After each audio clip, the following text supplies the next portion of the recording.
The bones of forgotten giants stretched across the wasteland like the ribs of a fallen world.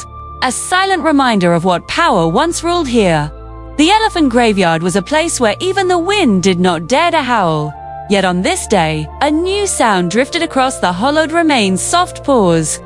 Steady, purposeful, filled with the certainty of a lioness who carried the fire of an ideology far darker than the shadows that surrounded her. Zira moved like a ghost through the skeletal paths, her tail low, her eyes sharp, burning with a devotion forged not from love, but from the belief that fate had wronged her pride. Every step she took marked the beginning of a plan that had stretched across seasons and scars. She'd lost Scar, lost the throne, lost the Pride Lands. But she had not lost her voice. And in the desolate graveyard, she would find a new audience, one hungry for power, for structure, for purpose. The hyenas who once served Scar had scattered in fear after their leader was overthrown, and the graveyard had fallen silent. But within that silence, Zira heard potential. It began with a whisper, carried through the dust like a prophecy. Young rogues, banished from their clans.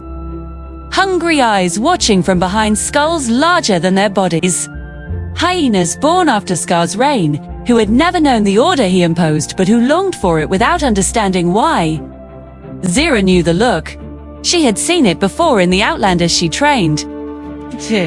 In the eyes of those who had watched Scar promise them a future that felt fierce, structured, and utterly theirs.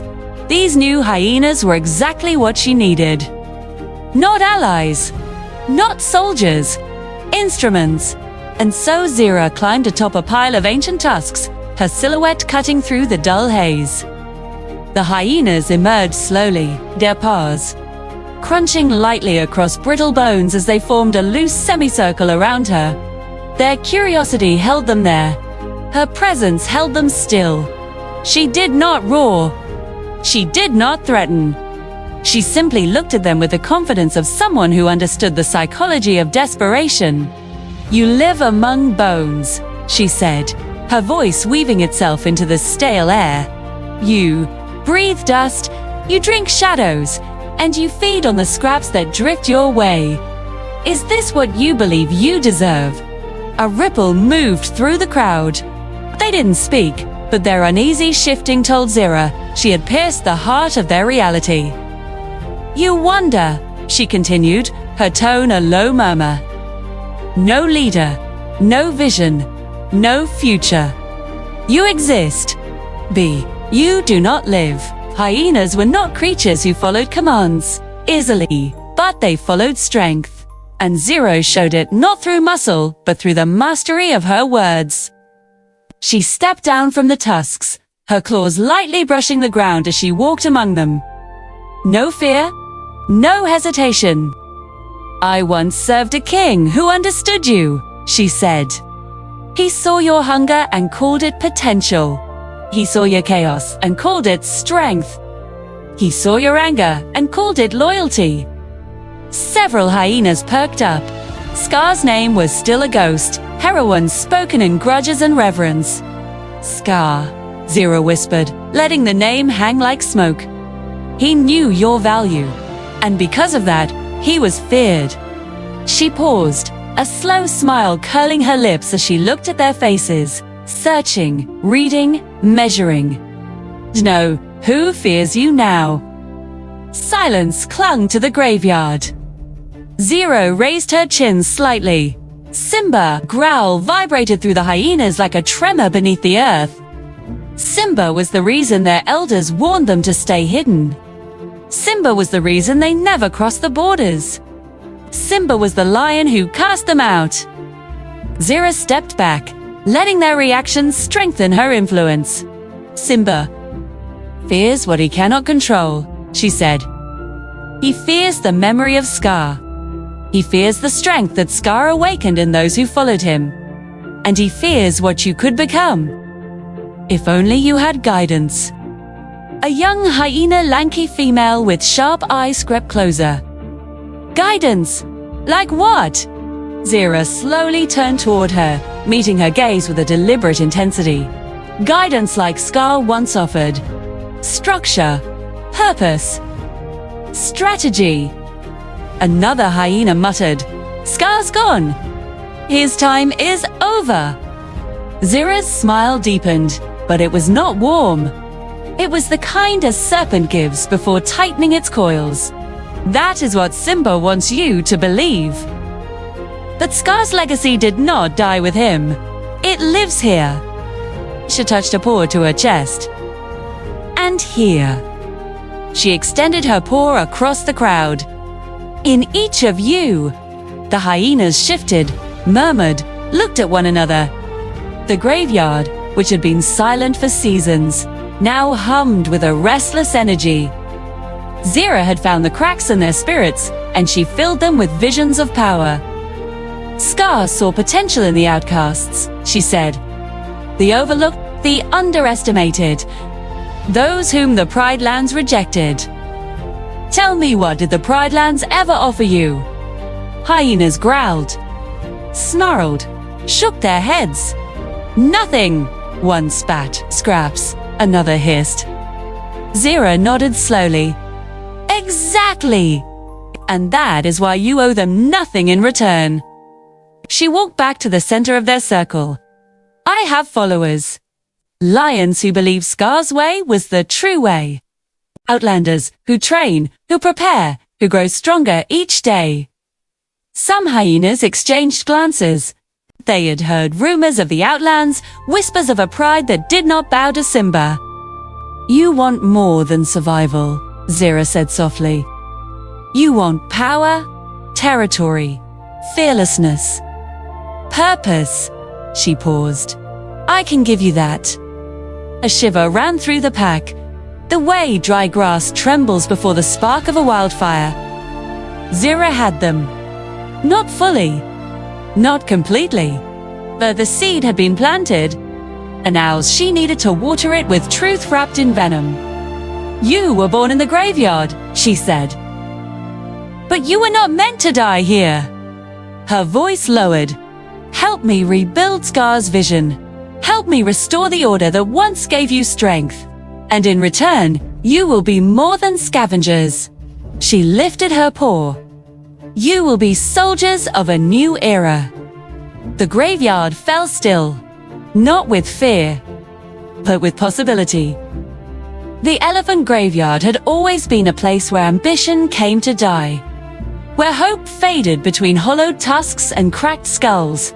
But on this night, something new was rising in the darkness, something shaped by Zira's voice, sharpened by her purpose, and fed by the hunger of those who listened.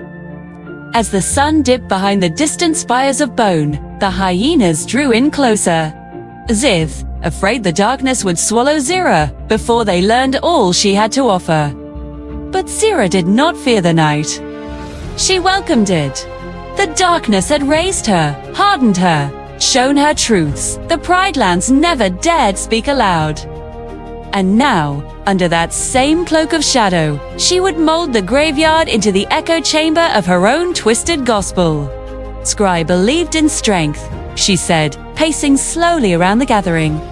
Her tail flicked like a pendulum, measuring the rhythm of their breath. But he also believed in loyalty, in unity, in the power of a pride not of blood, but of belief. She paused beside a massive elephant skull, her claws tracing the curve of its surface. The Pride Lands preach equality, she said, but they practice hierarchy.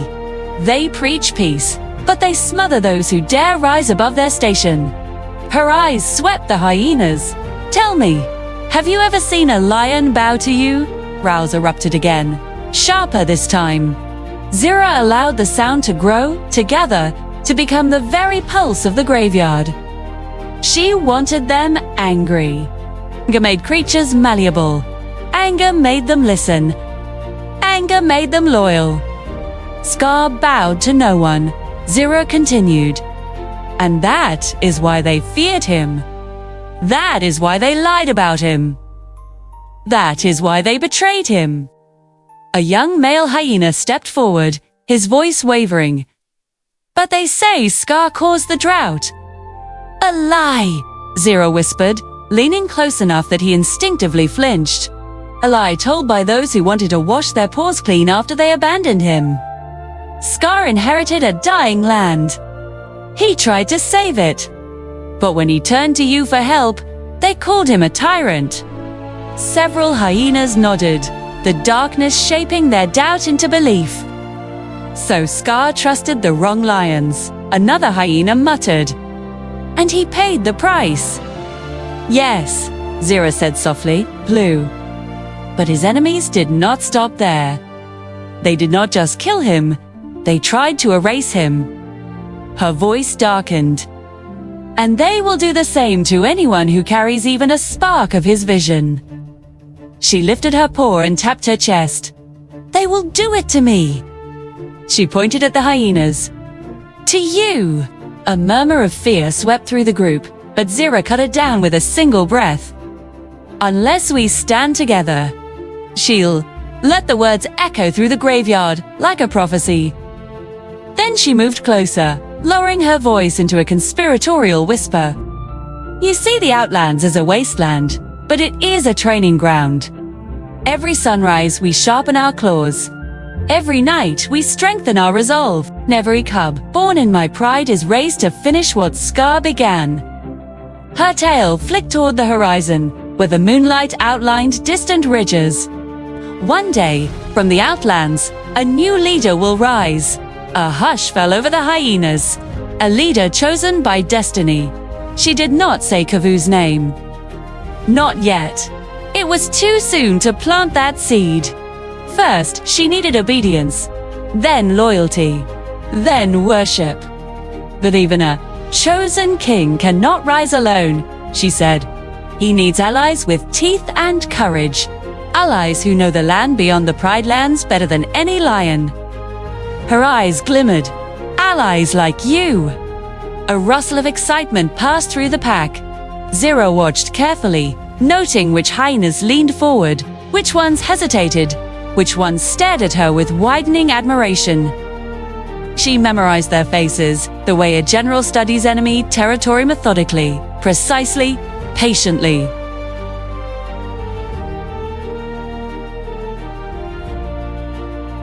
The graveyard trembled underfoot, but the hyenas did not scatter.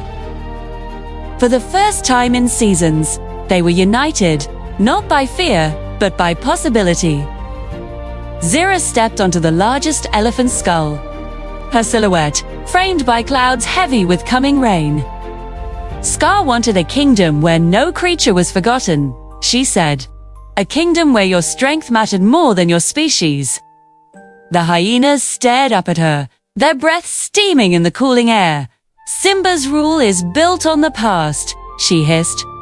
Scar's rule, our rule, will be built on the future. Lightning flashed, illuminating the bones around them like the ribs of some colossal beast echoing her words. Zira continued. The Pride Lands believe the Elephant Graveyard is dead. Useless. Forgotten. Her eyes burned brightly.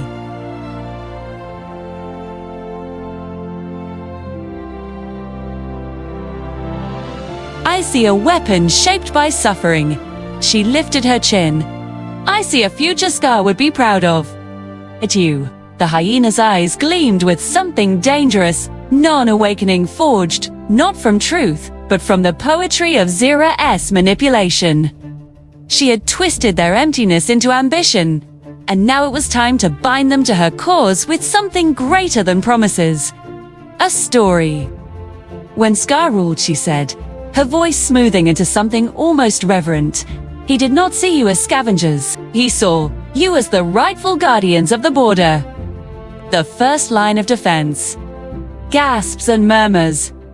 Hyenas glanced at each other with disbelief that slowly shifted into pride. And what happened when Scar died? She asked. Simba pushed you back into the graveyard. He brought the lionesses to your borders. He strengthened the patrols. Her voice sharpened. Because he is afraid you will rise again. A chorus of snarls erupted. Several hyenas paced anxiously. They felt the fire now. Zira stepped down from the skull, her paws silent on the brittle bones. "Help me weaken Simba's borders," she said quietly. "Help me reclaim what was stolen." She moved close enough for her breath to brush their fur. "And when the Pride Lands fall, you will not be living in these bones. You will be ruling them." The promise struck them like lightning. Not servants. Not scavengers. Rulers. The graveyard had never known such words, and Zira knew they would chase the dream until it consumed them. She turned and began walking deeper into the labyrinth of skeletons, knowing they would follow. And they did one by one, then in clusters, then as a pack transformed by the gospel of a lioness, with fire in her eyes. Beyond the borders, a storm gathered, and Zira smiled.